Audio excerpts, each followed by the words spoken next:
जी आए नू प्यारे विद्यार्थियों, NCERT ਦੀ 6th ਕਲਾਸ ਦੀ ਮੈਥ ਦੀ ਬੁੱਕ ਦਾ ਚੈਪਟਰ ਨੰਬਰ 2 ਹੋਲ ਨੰਬਰਸ ਪੂਰਨ ਸੰਖਿਆਵਾਂ ਉਹਦੀ ਪਹਿਲੀ ਐਕਸਰਸਾਈਜ਼ 2.1 ਆਓ ਸ਼ੁਰੂ ਕਰੀਏ। ਬੜੀ ਹੀ ਆਸਾਨ ਐਕਸਰਸਾਈਜ਼ ਹੈ, ਬੜੇ ਛੋਟੇ ਛੋਟੇ ਸਵਾਲ ਨੇ ਪਰ they are all conceptual questions. ਬੜੀ ਸਿਧਾਂਤਕ ਗੱਲਾਂ ਨੇ, ਗੱਲਾਂ ਬਰੀਕੀ ਵਾਲੀਆਂ ਨੇ, ਸਮਝਣ ਵਾਲੀਆਂ ਨੇ। ਸੋ ਬੜਾ ਛੋਟਾ ਵੀਡੀਓ ਬਣੇਗਾ ਹੈ ਪਰ ਮੈਂ ਨਾਲ ਨਾਲ ਤੁਹਾਨੂੰ ਡਿਟੇਲ 'ਚ ਗੱਲਾਂ ਦੱਸੀ ਜਾਵਾਂਗਾ ਸਾਰੀਆਂ, ਠੀਕ ਹੈ। ਬੜੇ ਧਿਆਨ ਨਾਲ ਸੁਣਨਾ, ਨੋਟਬੁੱਕ ਖੋਲ ਲਓ ਤੇ ਸਾਰੀ ਗੱਲਾਂ ਨੋਟ ਕਰੀ ਜਾਣੀ ਹੈ। Okay, question number 1. Write the next three natural numbers after 10,999. अर्थात 10,999 तो अगले तीन प्राकृतिक संख्यावां लिखो। सो प्राकृतिक संख्या अगली किस तरह प्राप्त करी दी है? You keep adding 1 to the given number.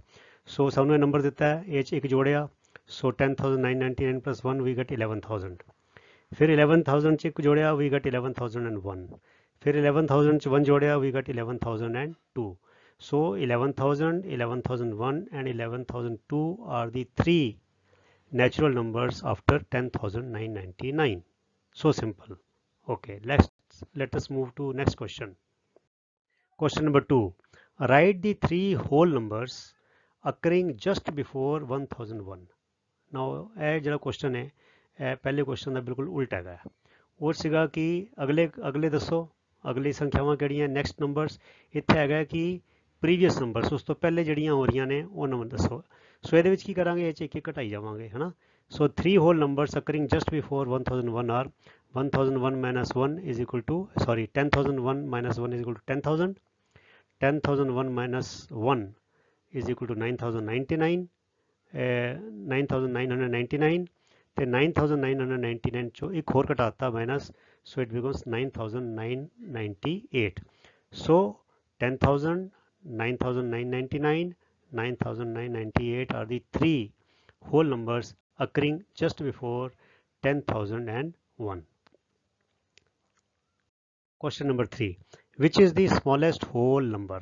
ਹੁਣ ਇਹ ਸਾਰਾ ਯਾਦ ਹੋਣਾ ਚਾਹੀਦਾ ਹੈ। We know that 0 is the smallest whole number because whole number series starts from 0, 0, 1, 2, 3, 4 and it continues. ਸਾਨੂੰ ਪਤਾ ਹੈ ਕਿ ਜੋ ਪੂਰਨ ਸੰਖਿਆਵਾਂ ਦੀ ਲੜੀ ਹੈ ਉਹ ਸਿਫਰ ਤੋਂ ਸਟਾਰਟ ਹੁੰਦੀ ਹੈ, ਇਸ ਕਰਕੇ ਸਿਫਰ ਜਿਹੜਾ ਹੈ ਉਹ ਸਭ ਤੋਂ ਛੋਟੀ ਪੂਰਨ ਸੰਖਿਆ ਹੈ, ਠੀਕ ਹੈ।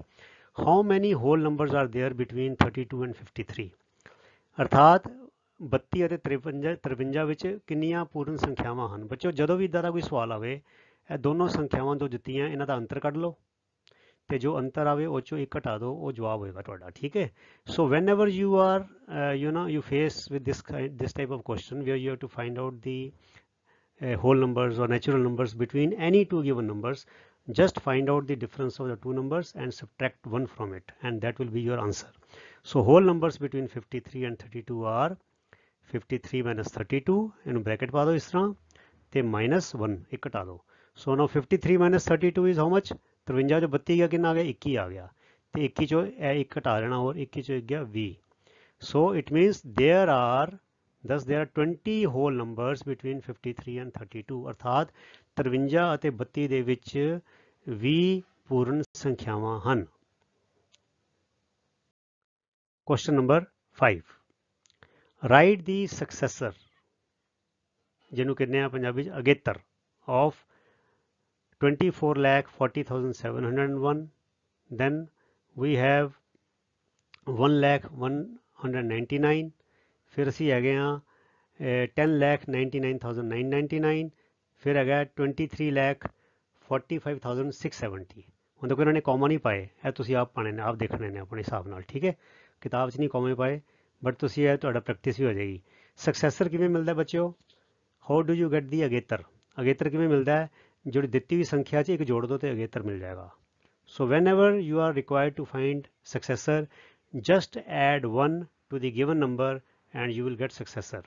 So 244070 ਚ ਇੱਕ ਅਸੀਂ ਐਡ ਕਰਤਾ, so we get 24,40,702. this is the successor of this number. ਫਿਰ successor of this ਆ ਗਿਆ ਕਿੰਨਾ? ਇਹ ਦੇਖੋ ਹੈਗਾ ਆਪਣਾ 1,01,199. so 1,01,199 ਚ ਇੱਕ ਐਡ ਕੀਤਾ ਤੇ ਸਾਨੂੰ ਮਿਲ ਗਿਆ 1,02,000 is the successor of this number. okay, now part C. so part C is part C is okay 10,99,999 ये 1 ऐड किया सो आ गया साढ़े को 11 लाख आ गया 11 lakh so 11 lakh is the successor of this number now we have 2 4 23,45,670 so ये ऐड किया 1 so what we get 23,45,671 अर्थात 23,45,671 जोड़ा है वो 23,45,670 का अगेतर है सो किसी भी संख्या में एक जोड़ दो तो वो उस संख्या का अगेतर सानू मिल जाता है okay question number 6 right the predecessor of हुण प्रीडिसेसर बच्चों की पिछेतर जो नंबर पहले आया है सो प्रीडिसेसर कितना मिलता है ये च घटा दो so successor and predecessors are just opposite of each other you get successor by adding 1 and you get predecessor by subtracting 1 अगेतर ਤੁਹਾਨੂੰ ਮਿਲਦਾ ਹੈ ਇੱਕ ਜੋੜ ਕੇ ਤੇ ਪਿਛੇਤਰ ਤੁਹਾਨੂੰ ਮਿਲਦਾ ਹੈ ਪਿੱਛੇ ਜਾ ਕੇ ਇੱਕ ਘਟਾ ਕੇ ਠੀਕ ਹੈ ਸੋ predecessor of 94 very straightforward 94 minus 1 93 ਆ ਗਿਆ predecessor of 10,000 ਇੱਕ ਘਟਾਇਆ ਤੇ 9,999 ਆ ਗਿਆ 10,000 ਦਾ ਜੋ predecessor ਹੈ ਉਹ 9,999 है 9,999 इसी तरह part C predecessor of 20,000 sorry 2,08,090 2,08,090 the predecessor एक घटाता तो 2,08,089 ठीक है similarly predecessor of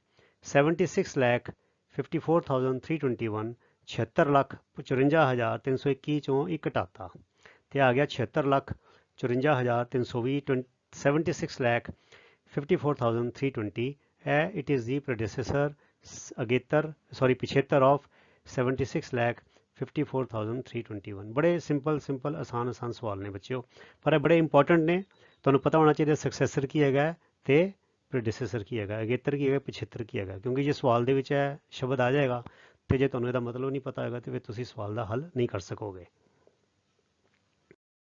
okay question number 7 in each of the following pairs of numbers state which whole number is on the left of the other number on the number line कहते हेठ दिते जिन्ने भी संख्यावां दे जोड़े हैं उन्हां चों दसो किहड़ा नंबर दूजे नंबर के खब्बे पासे आएगा संख्या रेखा ते ठीक है also write them with appropriate sign तो उन्होंने जोड़े चिन्ह है ने ए वाले वध है या घट है ये दोनों के किहड़ा साइन आएगा यह भी दे नाल लिखो बच्चों एक गल चेते रखनी है कि जिहड़ा खब्बे पासे की संख्या होंदी है वो हमेशा छोटी होंदी है या इदा कह लीए जिहड़ी संख्या छोटी होएगी वो उस संख्या तो जे तो वो छोटी है वो तो खब्बे पासे आएगी बस इन्ना गल लिखनी होर कुछ नहीं यह बड़ा ही सिंपल सवाल है यह देखो 503 ये तो छोटा है तो 503 खब्बे पासे आएगी संख्या रेखा दे 530 तो इस तरह 307 370 तो खब्बे आएगी और इतने तेन कर ही देने देखो ਇਹਦਾ जवाब लिख देना 503 is left of 530 on the number line अर्थात 503 530 ते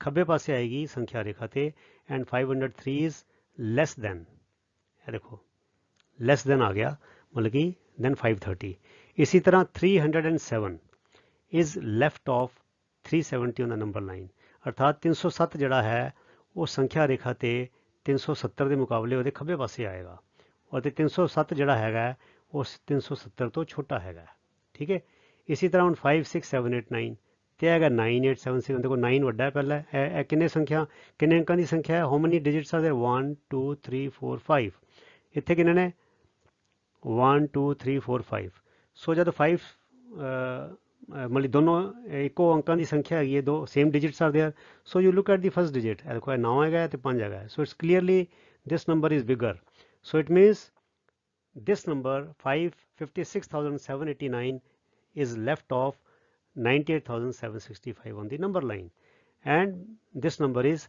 less than 98,765 ਹੁਣ अगला देखिए पार्ट डी विच की है बच्चों एक है साढ़े को 98,30,415 तो दूजा नंबर केड़ा है दूजा नंबर हो जाएगा बच्चों 1 2 1 कॉमा 2 कॉमा 3 कॉमे देखो 3 comma 1 crore so it is 1 crore 23,001 ठीक है there are no lakhs lakh तो है ही नहीं सो 1 करोड़ 23,001 तो है 98 lakh so naturally this number is smaller है छोटा है so this is left of this number so जी यह संख्या है यह वाली 98,30,415 वो 1 करोड़ 23 लाख एक तो ਖੱਬੇ ਪਾਸੇ ਆਏਗੀ, ਉਹਦੇ ਖੱਬੇ ਪਾਸੇ ਆਏਗੀ, ਠੀਕ ਹੈ, left, and this number is smaller than this number. ਇਹ ਤੇ ਬੜਾ ਸਿੰਪਲ ਸਟ੍ਰੇਟ ਫਾਰਵਰਡ ਕੁਐਸਚਨ ਸੀਗਾ, ਬੜਾ ਆਸਾਨ ਸੀਗਾ।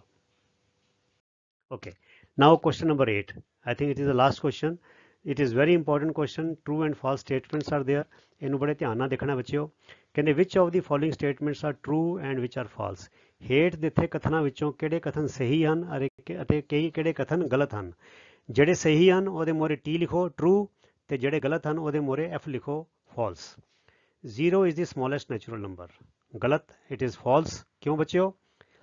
Because natural number ਜਿਹੜੇ ਨੇ ਪ੍ਰਾਕ੍ਰਿਤਿਕ ਸੰਖਿਆ, it starts from 1 not from 0, so 1 is the smallest natural number, not 0, so it is a false, this statement is false। फिर अगला आ गया 400 is the predecessor of 399, again it is false। ਉਹ ਇਹ ਕਹਿ ਰਿਹਾ ਕਿ 400 ਜਿਹੜਾ ਹੈ ਉਹ 399 ਦਾ ਪਿਛੇਤਰ ਹੈ। ਹੁਣ ਸਾਨੂੰ ਬੱਚੋ ਪਤਾ ਕਿ ਪਿਛੇਤਰ ਕਿਵੇਂ ਮਿਲਦਾ ਹੈ? ਪਿਛੇਤਰ ਇੱਕ ਘਟਾ ਕੇ ਮਿਲਦਾ ਹੈ, ਤੇ 399 ਦਾ ਪਿਛੇਤਰ ਕੀ ਹੋਏਗਾ? what will be the predecessor of 399? it will be 399 minus 1 is equal to 398, 398। so 398 ਜਿਹੜਾ ਹੈ ਉਹ 399 ਦਾ ਪਿਛੇਤਰ ਹੈ, predecessor ਹੈ, not 400।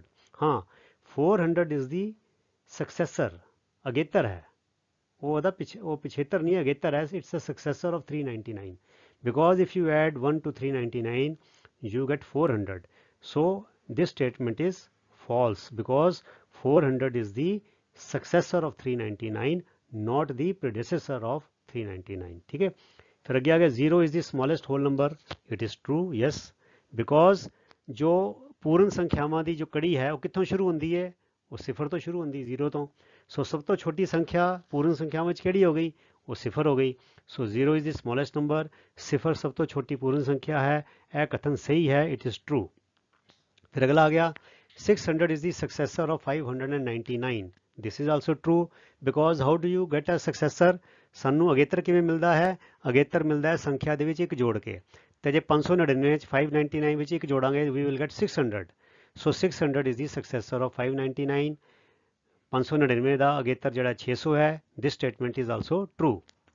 ਅਗਲੀ ਗੱਲ ਆ ਗਈ ਬੱਚਿਓ, all whole numbers are natural, all natural numbers are whole numbers. ਸਾਰੀ ਪ੍ਰਾਕ੍ਰਿਤਿਕ ਸੰਖਿਆਵਾਂ ਪੂਰਨ ਸੰਖਿਆਵਾਂ ਹੁੰਦੀਆਂ ਹਨ।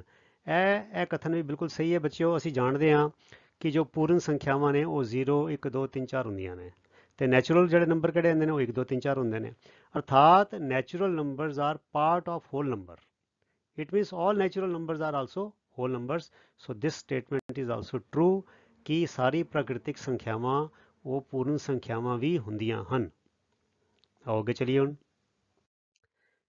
Part F, all whole numbers are natural numbers.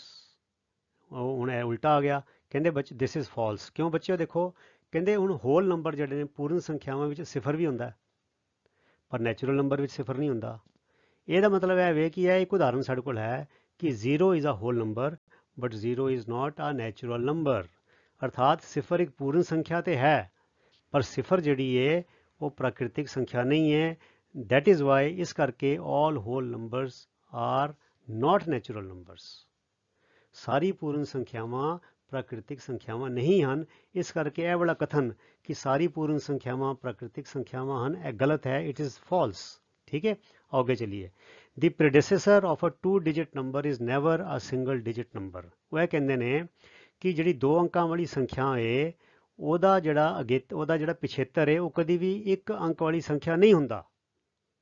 ਹੁਣ ਦੇਖਣ ਨੂੰ ਤਾਂ ਲੱਗੇਗਾ ਇਹ ਗੱਲ ਸਹੀ ਹੈਗੀ ਹੈ, ਕਿਉਂ 19 ਦਾ ਪਿਛੇਤਰ ਹੋ ਜਾਏਗਾ 18, 99 ਦਾ ਹੋ ਜਾਏਗਾ 98, ਹੈ ਨਾ, 56 ਦਾ ਹੋ ਜਾਏਗਾ 55। So but you come down. ਹੁਣ ਅਸੀਂ 10 ਲੈ ਲਈਏ 10, ਹੁਣ 10 ਚੋਂ 1 ਘਟਾਓ ਤੇ ਕਿੰਨਾ ਆ ਜਾਏਗਾ 9। Now 10 is a 2-digit number and 9 is a 1-digit number. So this statement is false. So ਅਗਰ ਕੋਈ ਤੁਹਾਨੂੰ ਪੁੱਛੇ ਤਾਂ we can give this example ਕਿ ਦੇਖੋ ਭਾਈ 10 is a 2-digit number, and what is the predecessor of 10? You subtract 1 from 10, you get 9, and 9 is a what-digit number? So it means a predecessor of a 2-digit number can be a 1-digit number। So this is the only one example we have। So 10 ਵਿੱਚੋਂ ਜੇ 1 ਘਟਾਵਾਂਗੇ ਤੇ 10 2 ਅੰਕਾਂ ਦੀ ਸੰਖਿਆ ਹੈ, 10 ਚੋਂ 1 ਘਟਾਇਆ 9 ਮਿਲ ਗਿਆ, ਤੇ 9 10 ਦਾ ਪਿਛੇਤਰ ਹੈਗਾ, ਪਰ 9 1 ਅੰਕ ਦੀ ਸੰਖਿਆ, ਇਸ ਕਰਕੇ ਇਹ ਕਥਨ ਗਲਤ ਹੈ। ठीक है, आओ अगे चलिए। कहते 1 is the smallest whole number, ਇਹ ਵੀ ਗਲਤ ਹੈ। ਸਾਨੂੰ ਪਤਾ ਹੈ ਕਿ ਹੋਲ ਨੰਬਰ ਪੂਰਨ ਸੰਖਿਆ ਕਿੱਥੋਂ ਸ਼ੁਰੂ ਹੁੰਦੀ ਹੈ, ਸਿਫਰ ਤੋਂ, ਸਿਫਰ ਇੱਕ ਤੋਂ। It means 1 is not the smallest whole number, 0 is the smallest whole number. So this statement, ਇਹ ਕਥਨ ਕਿ ਇੱਕ ਜਿਹੜੀ ਹੈ ਉਹ ਸਭ ਤੋਂ ਛੋਟੀ ਪੂਰਨ ਸੰਖਿਆ ਹੈ, ਇਹ ਕਥਨ ਗਲਤ ਹੈ। ਠੀਕ ਹੈ, ਫਿਰ ਅੱਗੇ ਦੇਖੀਏ ਕੀ ਕਹਿੰਦੇ। ਕਹਿੰਦੇ natural number 1 has no predecessor, ਜਿਹੜੀ ਪ੍ਰਾਕ੍ਰਿਤਿਕ ਸੰਖਿਆ ਇੱਕ ਹੈ ਉਹਦਾ ਕੋਈ ਵੀ ਅਗੇਤਰ ਨਹੀਂ ਹੁੰਦਾ, ਸੌਰੀ ਮਾਫ ਕਰਨਾ, ਉਹਦਾ ਕੋਈ ਵੀ ਪਿਛੇਤਰ ਨਹੀਂ ਹੁੰਦਾ। ਹੁਣ ਬੱਚਿਓ ਪਿਛੇਤਰ ਕਿੱਦਾਂ ਮਿਲਦਾ ਹੈ, ਇੱਕ ਘਟਾ ਕੇ। How do you get a predecessor? You subtract 1। So let me try. ਜਿਹੜਾ ਹੁਣ 1 ਹੈਗਾ ਇਹ 'ਚੋਂ ਮੈਂ ਇੱਕ ਘਟਾਵਾਂਗਾ, 1 - 1 ਕਿੰਨਾ ਹੁੰਦਾ, 0। ਬਟ 0 ਜਿਹੜਾ ਹੈ it is not a natural number, 0 is not a natural number, 0 is a whole number. It means this statement is true that 1 has no predecessor. क्यों? क्योंकि 1 चो जिले 1 घटावांगे तो 0 मिलेगा and 0 is not a natural number. So it means natural number 1 does not have any predecessor and this statement is true. अगली गल आ गई, the whole number 1 has no predecessor. ਹੁਣ ਕਹਿੰਦੇ ਹੋਲ ਨੰਬਰ ਜਿਹੜਾ ਇੱਕ ਹੈਗਾ 1 ਹੈਗਾ ਉਹਦਾ ਕੋਈ ਪਿਛੇਤਰ ਨਹੀਂ ਹੁੰਦਾ, ਪੂਰਨ ਸੰਖਿਆ ਇੱਕ ਦਾ ਕੋਈ ਪਿਛੇਤਰ ਨਹੀਂ। ਕੀ ਇਹ ਗੱਲ ਸੱਚੀ ਹੈ? ਆਓ ਦੇਖਦੇ ਹਾਂ ਚੈੱਕ ਕਰਕੇ। ਪ੍ਰੋਡਿਊਸਰ ਕਿੱਦਾਂ ਮਿਲਦਾ ਹੈ, ਪਿਛੇਤਰ ਕਿੱਦਾਂ ਮਿਲਦਾ ਹੈ? ਸੰਖਿਆ ਚੋਂ ਇੱਕ ਘਟਾ ਦਿਓ। ਸੋ ਜਦੋਂ ਇੱਕ ਚੋਂ ਇੱਕ ਘਟਾਵਾਂਗੇ ਕੀ ਮਿਲੇਗਾ, ਸਿਫਰ। ਕੀ ਸਿਫਰ ਪੂਰਨ ਸੰਖਿਆ ਹੈ? ਹਾਂ ਬਿਲਕੁਲ ਹੈ, because the series of whole numbers starts from 0, 0 1 2 3। So it means this statement is false. ਇਹਦਾ ਮਤਲਬ ਇਹ ਹੋਇਆ ਕਿ ਹੋਲ ਨੰਬਰ 1 हैज़ predecessor, पूर्ण संख्या एक ਦਾ ਪਿਛੇਤਰ ਹੁੰਦਾ ਹੈ। ਤੇ ਜਿਹੜੀ ਗੱਲ ਲਿਖੀ ਹੋਈ ਹੈ ਕਿ ਪੂਰਨ ਸੰਖਿਆ ਇੱਕ ਦਾ ਪਿਛੇਤਰ ਨਹੀਂ ਹੁੰਦਾ, ਇਹ ਗਲਤ ਹੈ। this statement is false. Okay, I think last 3 parts are there now. After this we will come to the end of this exercise. The whole number 13 lies between 11 and 12. ਹੁਣ ਤੁਸੀਂ ਬੇਟੇ ਸੰਖਿਆ ਰੇਖਾ ਤੇ ਦੇਖ ਲਓ ਕਿ 11 ਤੋਂ ਬਾਅਦ ਸਿੱਧਾ 12 ਆਉਂਦਾ ਹੈ। ਕਿ 13 ਜਿਹੜਾ ਹੈ ਉਹ 11 ਔਰ 12 ਦੇ ਵਿੱਚ ਹੈਗਾ? ਨਹੀਂ, ਉਹ ਤੇ 12 ਤੋਂ ਬਾਅਦ ਹੈਗਾ। ਸੋ ਨੰਬਰ 13 ਡਜ਼ ਨਾਟ ਲਾਈ between 11 and 12। So this statement is clearly wrong. It is ਸਪਸ਼ਟ ਤੌਰ ਤੇ ਇਹ ਕਥਨ ਗਲਤ ਹੈਗਾ। ਇਹਦੇ ਬਾਰੇ ਕਿਸੇ ਕਿਸਮ ਦਾ ਕੋਈ ਵੇਰਵਾ ਦੇਣ ਦੀ ਲੋੜ ਨਹੀਂ। There is no explanation required. You can just show a number line, draw it. You can put 1 2 3 4 5 6 7 8 9 10 11 12 ਤੇ ਉਸ ਤੋਂ ਬਾਅਦ ਆਉਂਦਾ 13। 11 ਐਂਡ 12 ਦੇ ਵਿੱਚ ਕੋਈ ਨੈਚੁਰਲ ਨੰਬਰ, ਕੋਈ ਹੋਲ ਨੰਬਰ ਹੈ ਹੀ ਨਹੀਂ। So this statement that 13 lies between 11 and 12 is clearly false. ਫਿਰ ਅੱਗੇ ਕਹਿੰਦੇ the whole number 0 has no predecessor। ਹੁਣ ਦੇਖੋ ਬੱਚਿਓ, ਹੋਲ ਨੰਬਰ 0 ਹੁਣ predecessor ਜਿਹੜਾ ਹੈ ਪਿਛੇਤਰ ਕਿੱਦਾਂ ਮਿਲਦਾ ਹੈ ਕਿ ਸੰਖਿਆ ਚੋਂ ਇੱਕ ਘਟਾਓ। ਸੋ ਮੈਂ 0 ਚੋਂ ਇੱਕ ਘਟਾਇਆ, 0 - 1 ਬਰਾਬਰ ਕਿਹਦੇ ਹੁੰਦਾ ਹੈ, -1। ਹੁਣ ਬੱਚਿਓ -1 ਕੀ ਪੂਰਨ ਸੰਖਿਆ ਹੈ? Is it a whole number? No, -1 is not a whole number. -1 is an integer. -1 ਜਿਹੜਾ ਹੈ ਉਹ ਸੰਪੂਰਨ ਸੰਖਿਆ ਹੈ, ਪੂਰਨ ਸੰਖਿਆ ਨਹੀਂ ਹੈ। ਇਸ ਕਰਕੇ ਜੋ ਪੂਰਨ ਸੰਖਿਆ ਸਿਫਰ ਹੈ, ਹੋਲ ਨੰਬਰ 0 ਹੈ, it does not have any predecessor. ਸੰਖਿਆ, ਪੂਰਨ ਸੰਖਿਆ ਸਿਫਰ ਦਾ ਕੋਈ ਵੀ ਪਿਛੇਤਰ ਨਹੀਂ ਹੁੰਦਾ। ਠੀਕ ਹੈ, ਇਸ ਕਰਕੇ ਇਹ ਕਥਨ ਟਰੂ ਹੈ, ਇਹ ਗੱਲ ਸਹੀ ਹੈ। ਅੱਗੇ ਚਲੀਏ। The successor of a 2-digit number is always a 2-digit number. ਕਹਿੰਦੇ ਜਿਹੜਾ 2 ਅੰਕਾਂ ਦੀ ਸੰਖਿਆ ਹੁੰਦੀ ਹੈ ਉਹਦਾ ਜਿਹੜਾ ਅਗੇਤਰ ਹੈ ਉਹ ਹਮੇਸ਼ਾ 2 ਅੰਕਾਂ ਵਾਲੀ ਸੰਖਿਆ ਹੁੰਦਾ ਹੈ। ਜਿਵੇਂ ਸ਼ੁਰੂ ਹੋ ਜਾਓ 11 ਦਾ ਅਗੇਤਰ 12, 12 ਦਾ ਅਗੇਤਰ 13, 43 ਦਾ ਅਗੇਤਰ 44, ਹੈ ਨਾ। ਫਿਰ 76 ਦਾ ਸਕਸੈਸਰ 77, ਫਿਰ 81 ਦਾ ਸਕਸੈਸਰ 82, ਪਰ ਅੱਗੇ ਚੱਲੀ ਜਾਓ। ਵੈਨ ਯੂ ਰੀਚ 99 ਦਾ ਸਕਸੈਸਰ ਕੀ ਆਏਗਾ? 99 + 1 is equal to 100. Now 100 is a 3-digit number, 1 0 and 0. So it means this statement is false. So एक ਸਾਡੇ ਕੋਲ एग्जाम्पल है कि when you add 1 to 99 you get 100 and 100 is the successor of 99. 99 is a 2-digit number and 100 is a 3-digit number. It means you can get a successor of a 2-digit number which will be a 3-digit number, and one example we have is 99. 99 + 1 is equal to 100. 99 is a 2-digit number, 100 is a 3-digit number, so this statement is false. So प्यारे बच्चों, with this we come to the end of this video. ਇਹਦੇ ਨਾਲ ਹੀ ਇਹ ਵਾਲਾ video ਖਤਮ ਹੁੰਦਾ ਹੈ। ਇਸ ਵੀਡੀਓ ਵਿੱਚ ਅਸੀਂ ਐਕਸਰਸਾਈਜ਼ ਚੈਪਟਰ 2 ਦੀ 2.1 ਪੂਰੀ ਕੀਤੀ ਹੈ। ਅਗਲੇ ਵੀਡੀਓ ਵਿੱਚ ਅਸੀਂ ਐਕਸਰਸਾਈਜ਼ 2.2 ਲੈ ਕੇ ਆਵਾਂਗੇ। ਮੈਂ ਆਸ ਕਰਦਾ ਹਾਂ, ਆਈ ਹੋਪ ਕਿ ਇਹ ਵੀਡੀਓ ਰਾਹੀਂ ਤੁਸੀਂ ਐਕਸਰਸਾਈਜ਼ 2.1 ਨੂੰ ਅੱਛੀ ਤਰ੍ਹਾਂ ਸਮਝ ਲਿਆ ਹੋਵੇਗਾ, ਸਵਾਲਾਂ ਨੂੰ ਸਿੱਖ ਲਿਆ ਹੋਵੇਗਾ ਅਤੇ ਕਨਸੈਪਟਸ ਵੀ ਤੁਹਾਡੇ ਕਲੀਅਰ ਹੋ ਗਏ ਹੋਣਗੇ। ਤੁਸੀਂ ਸਾਰੇ ਚੈਨਲ ਨੂੰ ਸਬਸਕ੍ਰਾਈਬ ਕਰੋ, ਵੀਡੀਓਜ਼ ਨੂੰ ਲਾਈਕ ਕਰੋ ਅਤੇ ਸ਼ੇਅਰ ਕਰੋ। ਬਾਕੀ ਹੋਰ ਫਰੈਂਡਸ ਨੂੰ ਵੀ ਦੱਸੋ, ਆਪਣੇ ਵੱਡੇ ਭੈਣਾਂ ਭਰਾਵਾਂ ਨੂੰ ਦੱਸੋ ਕਿ 8th 9th 10th ਦੇ ਆਲਸੋ ਮੈਥ ਦੇ ਸਾਰੇ ਸਵਾਲ ਇੱਥੇ ਹੱਲ ਕਰਕੇ ਪਾਏ ਹੋਏ ਹਨ। ਸੋ ਤੁਹਾਡਾ ਸਾਰਿਆਂ ਦਾ ਬਹੁਤ ਬਹੁਤ ਧੰਨਵਾਦ। ਰੱਬ ਰੱਖਾ। Thank you very much. God bless you all.